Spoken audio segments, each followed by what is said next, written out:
दोस्तों, यूएनएससी में भारत का परमानेंट सीट और वीटो पावर लगभग कंफर्म हो गया है, लेकिन फाइनल डिसीजन लेने के समय चीन और पाकिस्तान सबसे बड़ा रोड़ा बनकर खड़े हो गए हैं। 70 साल से सोए हुए यूनाइटेड नेशन को जगाने के लिए भारत ने फिर से बिल्कुल फूंक दिया है और एक बार फिर से विदेश मंत्री इस जयशंकर की टीम उनमें आर पार के मूड में नजर आ रही है। देखिए, दूसरे विश्व युद्ध के बाद दुनिया में काफी बदलाव हो चुके हैं और अब हम मल्टीपोलर वर्ल्ड की ओर बढ़ रहे हैं। भारत दुनिया का अभूतपूर्व शक्ति बनकर उभरा है, लेकिन इतने बदलावों के बाद भी संयुक्त राष्ट्र सुरक्षा परिषद में सुधारों की कोई ठोस पहल नहीं हुई है। इसी कारण अब उनको टक्कर देने के लिए एक नए संगठन के निर्माण पर विचार चल रहा है, जिसे लेकर यूनाइटेड नेशन में हड़कंप मचा हुआ है और यूएन प्रमुख का कहना है कि अगर रिफॉर्म जल्द से जल्द नहीं लाया गया, यूनाइटेड नेशन को कोई बड़ा झटका लग सकता है, जो विश्व के लिए अच्छा नहीं होगा। भारत और G5 देश की लगातार मांग के बाद अब लगभग 80 साल बाद इस वैश्विक संगठन में सुधार की बात होने लगी है। इस बदलाव में भारत सबसे प्रमुख भूमिका निभा रहा है। G5 देश में भी भारत को सबसे पहले वीटो पावर मिलने की उम्मीद है, क्योंकि भारत न केवल आर्थिक महाशक्ति बन गया है, बल्कि युद्ध रोकने से लेकर दुनिया के कई महत्वपूर्ण समझौता में अहम भूमिका निभा पा रहा है। अभी यूएनएसएससी में सिर्फ 5 स्थायी सदस्य हैं: अमेरिका, चीन, रूस, फ्रांस और ब्रिटेन। लेकिन भारत कई मामलों में इन पांचों देश से आगे निकलता जा रहा है।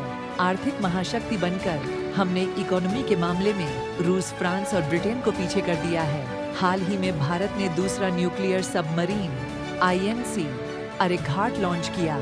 ऐसा करने वाला भारत पहले उन एसएससी का नॉन परमानेंट मेंबर है। अब तक यह काम सिर्फ 5 परमानेंट मेंबर ही कर पाए थे। इसके अलावा भी पिछले कुछ सालों में भारत के नाम कई महान मुकाम हासिल हो चुके हैं, जो भारत को छठ परमानेंट सीट देने की वकालत करते हैं। दोस्तों, वीडियो में आगे सब कुछ विस्तार से जानेंगे, लेकिन उससे पहले अगर आप हमारे चैनल पर नए हैं तो प्लीज चैनल को सब्सक्राइब कर लीजिएगा, क्योंकि इसमें आपको सिर्फ 1 सेकंड का समय लगेगा, लेकिन इससे हमारी काफी मदद मिलेगी। दोस्तों, यूएनएसएससी में एशिया, अफ्रीका, लैटिन अमेरिका और दक्षिणी एशिया जैसे महत्वपूर्ण हिस्सों का कोई ठोस प्रतिनिधित्व नहीं है।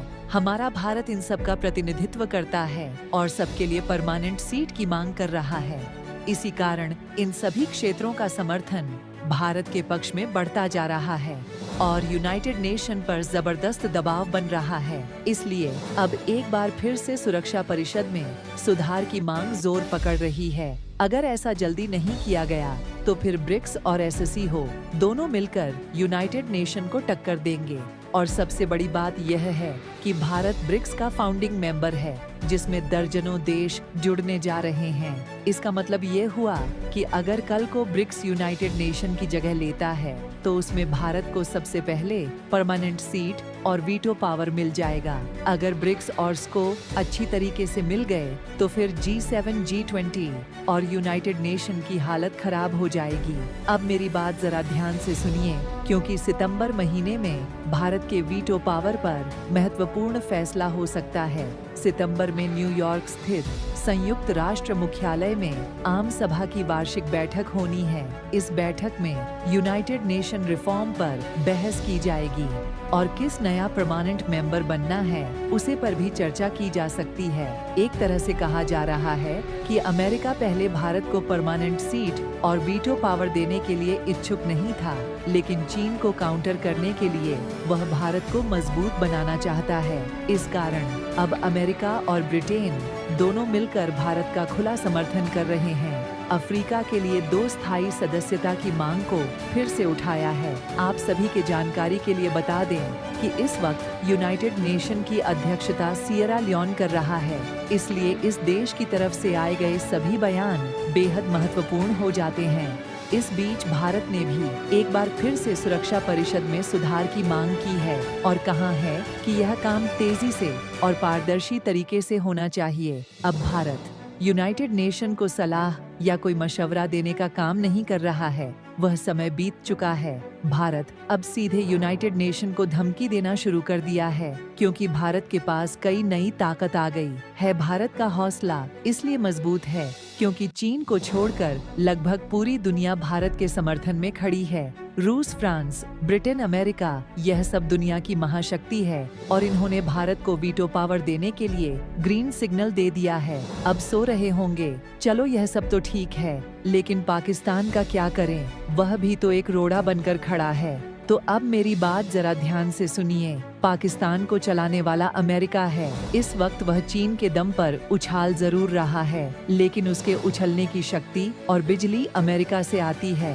अगर अमेरिका ने एक बार पाकिस्तान को कह दिया कि भारत को परमानेंट सीट देना है, तो फिर पाकिस्तान की औकात नहीं कि वह अमेरिका की बात डाल सके। और सबसे बड़ी बात यह है कि जल्द ही अमेरिका में भारतीय मूल की कमला हैरिस राष्ट्रपति बनने जा रही है। अगर ऐसा हुआ तो भारत को कई बड़े फायदे मिल सकते हैं, जैसे कि यूनाइटेड नेशन के परमानेंट सीट की सदस्यता में शामिल होना। अब ले जान लेते हैं कि हाल ही में भारत में यूनाइटेड नेशन के अंदर कौन सा नया गदर मचा दिया है।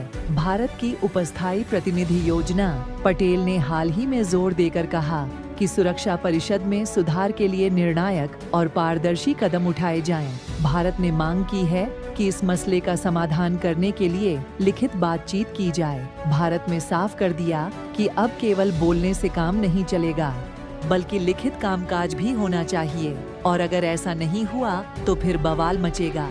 उन्होंने कहा कि सुधारों की दिशा में प्रगति बहुत धीमी है और यह मौजूदा जटिलताओं को देखते हुए पर्याप्त नहीं है। उनके इस बयान में भी दम है। पिछले 70 सालों से रिफॉर्म के मामले में कछुए की तरह चल रहा है यूनाइटेड नेशन, जबकि परेशानियां बढ़ती जा रही हैं, जिसे बार बार यूनाइटेड नेशन नजरअंदाज कर रहा है। भारत में इसे सुधार प्रक्रिया के लिए IGL फ्रेमवर्क में लिखित बातचीत पर जोर दिया है। इस फ्रेमवर्क की चर्चा हम पहले भी अपने चैनल पर कर चुके हैं, लेकिन अभी तक कोई ठोस नतीजा नहीं निकला है। यहाँ तक कि एंटोनियो गुटेरेस ने भी उम्मीद जताई है कि सदस्य देश समझदारी दिखाएंगे और सुरक्षा परिषद में सुधारों को लेकर परिणाम शामिल होंगे। वह सुधारों के पक्ष में मुखर रहे हैं, खासकर अफ्रीका के लिए स्थायी सदस्यता की बात को लेकर उन्होंने कई बार जोरदार ट्वीट भी किया है। बता दें कि संयुक्त राष्ट्र सुरक्षा परिषद में सुधार की बातचीत फरवरी 2009 में शुरू हुई थी, जिसमें 5 क्लस्टर बनाए गए थे, जैसे सदस्यता की श्रेणी या वीटो पावर, क्षेत्रीय प्रतिनिधित्व और नए सदस्यों की संख्या। भारत में जर्मनी, ब्राजील और जापान के साथ मिलकर G5 ग्रुप बनाया है, जो सुरक्षा परिषद में 6 परमानेंट और 4 नॉन परमानेंट सदस्यों की मांग कर रहा है। दूसरी तरफ पाकिस्तान ने इटली के साथ मिलकर